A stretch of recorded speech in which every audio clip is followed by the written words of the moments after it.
Sim, sim, agora sim está começando mais um Cafezinho a Dois aqui pela TV Univale, o seu canal Futura. E hoje eu vou conversar com o autor do livro que tem aqui em minhas mãos, 4321, de Itajaí a Machu Picchu, o jornalista Fernando Arruda Souza. Fernando, tudo bom? Tudo bem, tudo certo, tudo tranquilo. O livro, Fê, fala sobre uma viagem que tu fez a Machu Picchu. Uhum. Como é que foi? De onde surgiu essa ideia?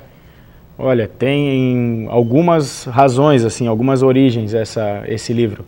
Eu era acadêmico aqui da Univale e tinha, entre as modalidades que a gente tem para fazer o TCC, uma das possibilidades é escrever um livro reportagem. E desde o momento que eu decidi que seria um livro reportagem, não teve outro tema que não a viagem para Machu Picchu.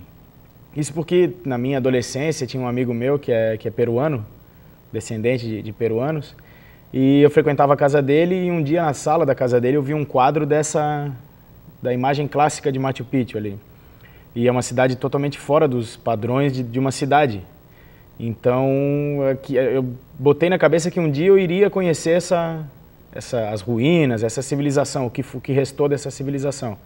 E daí coincidiu que veio a calhar ali a conclusão do curso de jornalismo, a possibilidade de fazer um livro, e foi aí que eu peguei a mochila e... O livro, ele é todo bonitinho, o livro, parabéns. Obrigado. A arte dele é muito bonita. Você já entregou ele assim, no TCC? Não, eu entreguei, eu fiz até uma montagenzinha de capa, mas entreguei ele padrão, A4, não foi editado, nada, foi um livro... Foi o suficiente para ser entregue a parte estrutural dele, né, que a gente pode ver. E o conteúdo também foi bastante modificado, porque eu me formei em 2006. O livro eu escrevi, a viagem foi em 2005, eu escrevi ele de 2005 para 2006. E dali eu fiz alguns cursos, eu estudei mais nessa área, o livro ficou parado, ficou engavetado. Tanto que eu estou até hoje devendo uma cópia aqui para a Univale. E com esse tempo aí fiz um curso de jornalismo literário que me deu algumas técnicas de narrativa de viagem. E como eu tinha ainda diários de viagem, eu guardei tudo da época dessa ida para o Peru, eu fui pegando esses recortes, esses relatos que eu tinha para ir incrementando no livro. Mas eu nunca achava que ele estava pronto. Sempre, eu acho que é o dilema de qualquer escritor, e hoje eu já me considero um escritor, que nunca acha que o seu livro está pronto, que sempre tem alguma coisa para mexer, alguma coisinha para melhorar. Eu lia, relia, achava que não estava no caminho ainda. E daí surgiu a possibilidade de publicar através de um programa aqui da Fundação Cultural de Itajaí, e ali eu me vi com um deadline. Então ali chegou o momento que eu não podia mais ficar postergando, era agora ou nunca. Eu tô vendo que ele não tem marca de editora. Só o teu nome aqui e o título. Até tem, eu acho que tem? Ali, ó. Aqui, Nova Letra. Nova Letra é a gráfica e editora de Blumenau. Amaral, Adilson Amaral foi meu editor aqui de Itajaí. E ele tem o apoio da lei do edital do meu primeiro livro, que é aqui da Fundação Cultural de Itajaí. Que foi... Eu me inscrevi nesse programa em 2012. Início de 2013 veio o resultado e eu consegui publicar ele no final do ano passado. Tu chegou a ler On the Road, do Jack Kerouac? É um livro sobre um cara, um mochileiro, ele pega carona com todo mundo. Teve até filme do Walter Salles. Eu não vi o filme, o livro eu não li, confesso que eu não li ele inteiro, assim, eu dei assim como 100 Anos de Solidão, que é um livro que acompanha, acho que muitos jornalistas, do Gabriel Garcia Marques. O On the Road também me acompanhou durante muitos anos e eu lia um pouco, parava, mas eu li outros 2 livros do Kerouac, que é o Vagabundos Iluminados e o Viajantes Solitários, que também é nessa linha de carona, Mas o On the Road é engraçado porque ele passou, o Jack Kerouac, o autor de verdade, passou 7 anos viajando. E daí ele chegou na casa dele e começou a escrever. Sem parar, né? Sem parar. Num rolo de papel. Como é que foi para você escrever sobre a viagem? Como eu já fui com essa ideia de fazer o livro, eu fui me preparando, até para não me dar... não foi assim numa sentada, eu tive dificuldades, tive os chamados bloqueios para escrever. Mas eu tinha muitas gravações, eu tinha as fotos pode parecer que não, mas me ajudaram muito. Olhar uma foto me fazia às vezes escrever 2 páginas, relembrar algumas fotos ali. Sempre que eu viajo eu trago muita coisa, muito material de apoio, desde um folheto até mapas, e eu tenho isso. Agora eu tô casado, então na casa da minha mãe tá cheio de material de todas as viagens que eu já fiz. Em casa não tem nada. E como eu já fui com essa ideia, eu tinha um diário de bordo, todo dia chegava, não importa a hora que fosse, podia ser de madrugada, antes de dormir eu fazia uma escrita rápida de tudo que tinha passado naquele dia. Sem ponto, sem nada, do jeito que viesse na cabeça eu ia colocar porque assim, na escrita livre, eu acho que sai mais coisa. Se tu para fazer uma estrutura no texto ali, eu acho que a gente acaba já achando que tem que deixar perfeito. Então ali eu fazia a escrita livre, que hoje eu pego, eu ainda tenho esses relatos ali, muita coisa, lógico que não cabe no livro, e as outras a gente vai lapidando para ter um formato com diálogos, os diálogos são coisas que foram muito mais difíceis porque não tem como relembrar cada fala. E tem momento do livro que são personagens que passaram pelo nosso convívio ali, e tem que ter diálogo, tem que ter uma fala que a ideia foi aquilo ali, lógico que não foram aquelas frases, aquela coisa toda, mas eu acho que isso é para deixar ele como um romance de não ficção, que é hoje como eu caracterizo o meu livro. Porque ele é um romance, ele tem uma história com um roteirinho, mas ele é de realidade, é do que aconteceu. É uma narrativa de viagem, só que tem uma historinha. E como é que você faz para vencer o bloqueio criativo? Porque às vezes é difícil, né? Colocar tudo que você... Às vezes você pode ter uma ideia boa na sua cabeça, você não consegue colocar aquilo no papel. Como é que você lida com isso? Olha, eu não tenho uma técnica específica para isso. O jeito é sentar e esperar. Eu acho que é por isso que muitos escritores aí ficam anos com uma obra parada. Tinha uma professora na época da pós em jornalismo literário, ela é a Lucy, a esposa do Edivaldo Pereira Lima, que é bem conhecido da Faculdade de Jornalismo, que escreveu Páginas Ampliadas. E ela dizia que quando ela ia escrever, ela se fechava num quarto, colocava uma faixa na cabeça e ali ela conseguia... Era o ritual que ela fazia. Sem a faixa ela não conseguia produzir nada. Ela sentava, colocava uma faixa na cabeça para conseguir escrever. Era o Rambo da literatura. Tá, você foi para Machu Picchu, pegou carona com um caminhoneiro aqui em Itajaí. Uhum. E por que não de avião? Olha, não passou nunca pela minha cabeça ir de avião. Não sei... Não era mais confortável ir de avião? Não, com certeza. Eu costumo dizer, eu gosto muito de viajar. Eu trabalhei já para um guia de viagens que eu fiz alguns países da Europa. Eu fui para os Estados Unidos agora. Eu vou de avião para onde não dá para ir de carro. Se bem que agora eu já vi alguns documentários do pessoal que vai de carro até o aeroporto e parece que o porto de Portugal, em algum lugar, está recebendo legal, o cara bota o carro num navio, vai antes e depois pega o carro lá para viajar. Mas não sei, eu acho que para esse tipo de propósito que era o meu, que é escrever o livro, eu acho que ter feito a viagem toda por terra me deu muito mais elementos para conseguir construir essa história. Porque já era um combinado, não fui sozinho, teve um colega meu aqui da faculdade, o Leandro Malfi, ele gostava muito de fotografia, e a gente decidiu fazer uma dupla, eu ia fazer um livro reportagem e ele faria um livro fotográfico. Ele fez, inclusive, foi o material de conclusão de curso dele. Mas a nossa exigência era ir o trecho todo por terra, porque de avião eu ia chegar lá em horas. Uhum. E o livro, o que eu costumo defender muito quando eu vendo o meu livro, assim, vender a ideia do meu livro, é que Machu Picchu eu falo no último capítulo.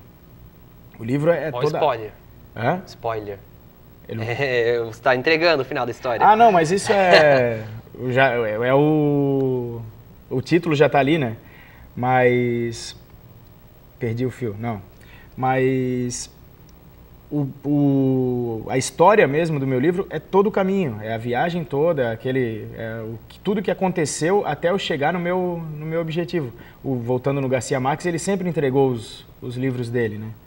O Crônica de uma Morte Anunciada, ele fala, no dia em que o matariam, Santiago acordou cedo.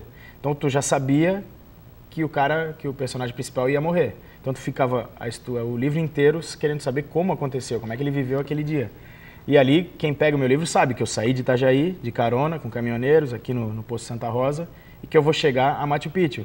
Então a história, o que aconteceu até lá, os fatos inusitados, se eu fui de carona, de trem, de ônibus, onde dormiu, onde não dormiu. Em algum momento você sentiu medo? Não, não. Tem um trajeto que eu peguei o Trem da Morte. Que Sim. eu acho que quando planejei a viagem eu vi esse nome e tal, mas não foi medo, não. Acho que mochileiro é difícil de ter medo porque a ideia já é essa, é sempre querer encontrar o desconhecido, querer ver coisas novas e conhecer pessoas e tal.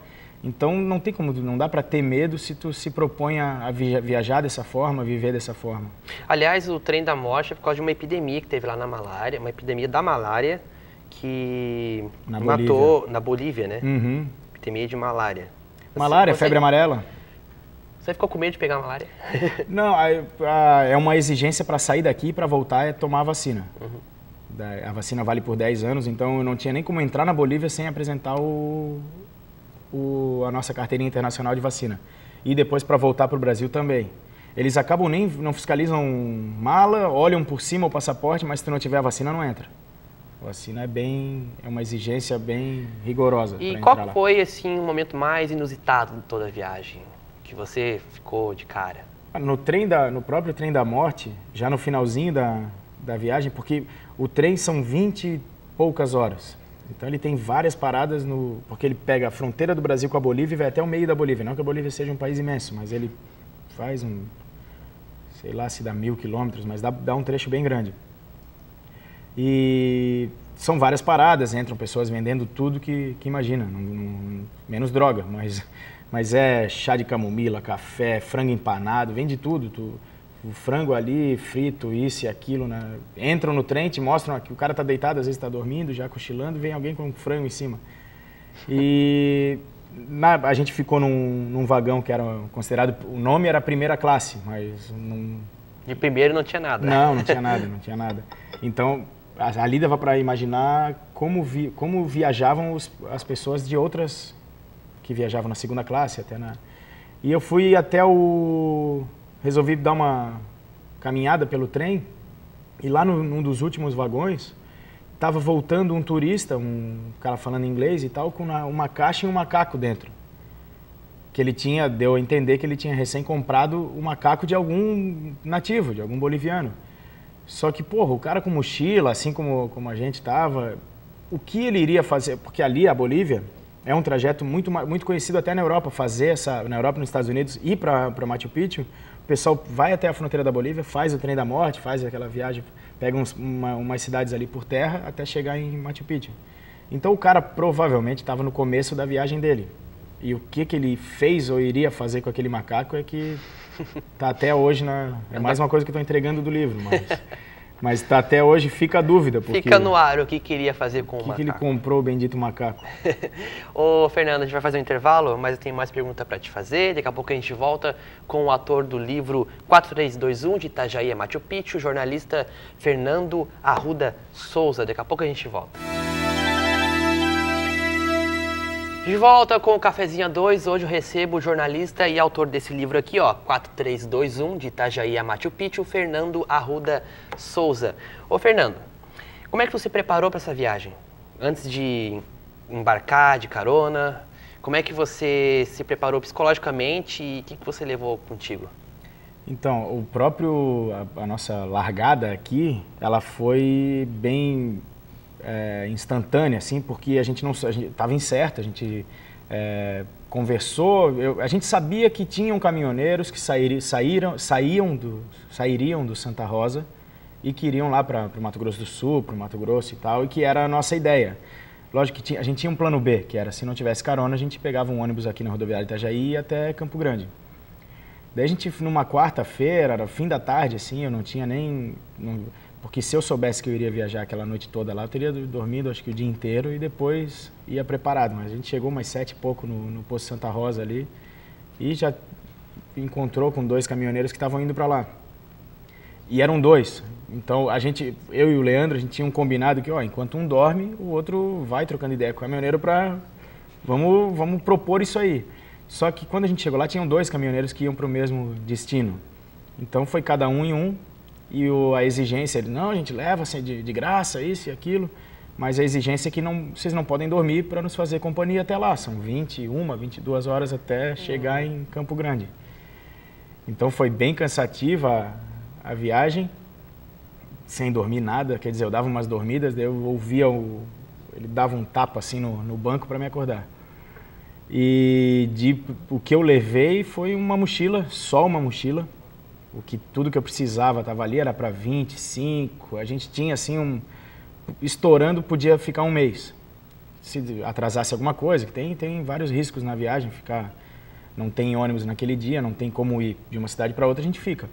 Não aconteceu, até quase aconteceu isso. A gente chegou, teve um trecho ali que a gente chegou em cima da hora. E uma câmera, um gravador, algumas peças de roupa e o mochilão. Porque era o que tinha para transportar. E qual que era o papo com o caminhoneiro? O que ele contava? Putz, renderia outro livro aquilo ali. Viagem com o caminhoneiro cara, fulano de tal. Ele contou histórias de todos os tipos, desde assaltos que eles já foram vítimas de assalto. Eles carregavam frango e uma vez falaram para alguns assaltantes lá, eu acho que eles tinham carne, então os caras chegaram e achavam que era carne de boi, que eu acho que vale mais, não sei o que era. E daí sequestraram eles, levaram até um local, chegaram lá, abriram, não era, daí abandonaram eles num posto de gasolina, levaram o que eles tinham de dinheiro.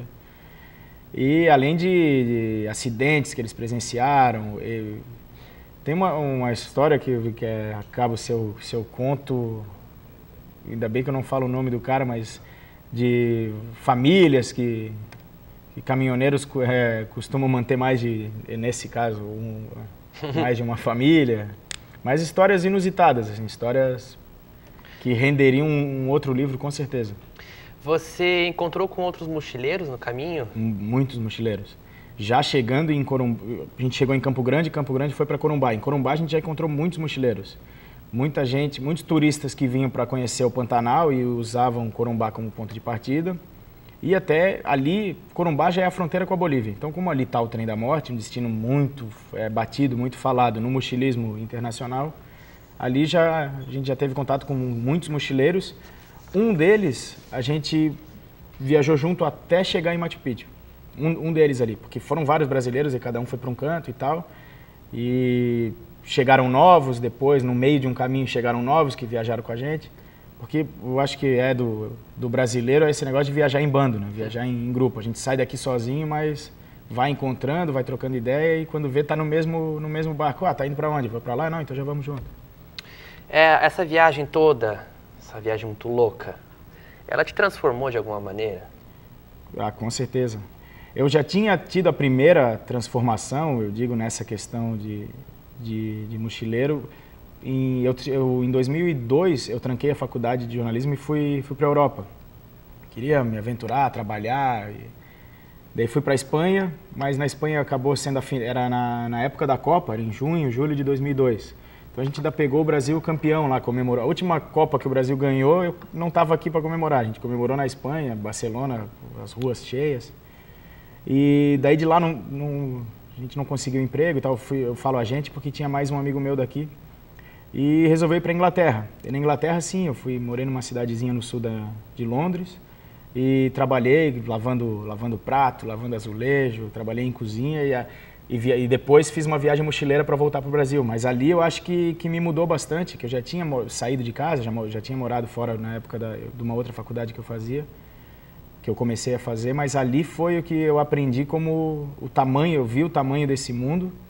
E como estar sozinho, entre aspas, nesse mundo aí, ter que tomar as próprias decisões, porque no meio de uma viagem, principalmente depois do trabalho, eu que tinha que decidir para onde eu ia, se era hoje que eu ia comprar passagem para ir para tal lugar ou se eu ia deixar, se eu ia ficar mais um dia ou outro. Então, essa foi a minha primeira experiência de viagem 100% sozinho. E no fim, todas as pessoas que você conheceu e todos esses lugares que você visitou fazem de você quem você é hoje, não é? Com certeza. Por isso é que eu costumo falar que a pessoa ela é 100% a essência dela numa viagem. Porque tu tá longe da tua rotina, tá longe das preocupações. Numa viagem tu tá solto, tu tá só procurando conhecer coisas novas, lugares novos e pessoas novas. Então ali eu acho que é a essência da pessoa. E ali, além da minha essência, tu encontra a essência das outras pessoas também. Então, as amizades que a gente faz em viagem, elas duram... Eu tenho amigos que eu fiz em 2002, que lógico que não moram aqui, moram em outros lugares, mas a gente ainda troca e-mail, troca ideia. E por isso que eu não abandono, não paro de viajar nunca. Sempre que eu volto, eu já quero fazer uma outra... Já que você gosta muito de viajar, você já pensou em fazer um documentário de viagens, tipo um programa de viagens, alguma coisa assim? Olha, já passou, como eu acho que passa na cabeça de todo mundo, que vê alguém fazendo um programa de viagens e acha que é o emprego ideal, que é o melhor emprego do mundo, que é viajar e ainda receber para isso. Eu tive uma experiência parecida quando eu trabalhei para um guia de viagens, que é um guia que é considerado a Bíblia do mochileiro, que é o guia criativo para o viajante independente, daí tem sempre grande, Europa, América, de onde for, que é um guia de uma editora aqui do Rio Grande do Sul. E eu chegava nos albergues e falava, eu trabalho nesse guia, eu estou pegando informações e tal, e o pessoal, pô, mas trabalha no melhor emprego do mundo, isso na Espanha, em Portugal. E eu dizia que seria mais completo se eu estivesse filmando, se eu estivesse fazendo alguma coisa assim. Mas eu nunca, nem na faculdade eu me identifiquei muito com essa questão de vídeo. Talvez dirigir alguma coisa de documentário, mas isso para frente, mais para frente. Mas com certeza passa pela cabeça. Sempre fazer alguma coisa relacionada à viagem. Uma ideia que eu tinha também era que eu fui 3 ou 4 vezes para a Espanha. Todas elas eu disse que eu iria fazer o Caminho de Santiago. E em todas elas eu voltei sem fazer o Caminho de Santiago. Porque o caminho precisa de 1 mês para fazer, não? E ali seria uma coisa que talvez eu filmasse o caminho inteiro, mas mais para ter as minhas experiências, porque dizem, quem já fez, que o caminho modifica a pessoa, né? Porque são 30 dias caminhando, são 800 e poucos quilômetros, saindo do sul da França para chegar até Santiago de Compostela, na Espanha. Uma pernada longa. Como é que está o lançamento do livro? Já está ganhando algum dinheiro? Olha, eu fiz 3 lançamentos já. Sim, fiz um para amigos, fiz um na Câmara de Vereadores e um agora mais recente na Livraria Catarinense, em Balneário. Mas assim, o meu objetivo principal, como eu tive essa ajuda da Fundação, era fazer com que ele ganhasse asas. E tá aí, hoje eu vejo o livro, eu vou no Angelone aqui, eu subo a escada, tá lá, porque eu tenho ali numa banca de revistas ali, tá o meu livro. Eu subo a escada, tá lá. Eu vou muito na Casa Aberta, a livraria aqui, meu livro tá ali.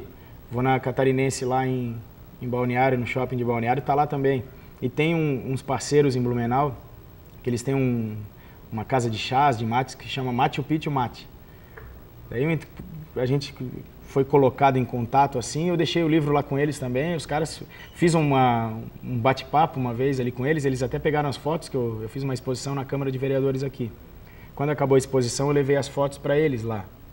E eles fizeram uma exposição no teto, um negócio bacana, que tu tá sentado tomando um café, um mate, e as fotos estão espalhadas no teto do lugar. Então o livro está aí. Eu já tinha a certeza que se os grandes escritores do Brasil hoje vivem de escrever livro. Mas os intermediários, os medianos ali, já sentem uma dificuldade. Eu que estou começando agora, eu já tinha uma ideia, uma certeza de que não iria viver de literatura, não ainda. Então, o livro é o meu primeiro passo. Ele está aí, mais gente está conhecendo o meu livro. Às vezes eu chego no lugar, vendi 3, venderam 3. Porra, já são 3 pessoas que nunca me viram na vida e compraram o meu livro. E estão lendo a minha história, então... E aí eu aproveito para ler a última frase do seu livro: o fim de uma viagem é apenas o começo de outra. E aproveito também para dizer que o fim de uma entrevista é apenas o começo de outra. Muito obrigado, cara, por estar aqui, adorei o papo. Obrigado pelo convite. Boa sorte aí na carreira, no lançamento do livro. E a última pergunta: com quem você tomaria o seu melhor cafezinho? Aquele que, se você tomasse, você morreria feliz. Com quem eu tomo o meu cafezinho todos os dias, que é com a minha esposa. Então tá. Cafezinha 2 está terminando. Vai lá na nossa página no Facebook, facebook.com/cafezinha2tv. Também tem todos os programas na íntegra no youtube.com/cafezinha2. Até o próximo programa e tchau, aquele abraço.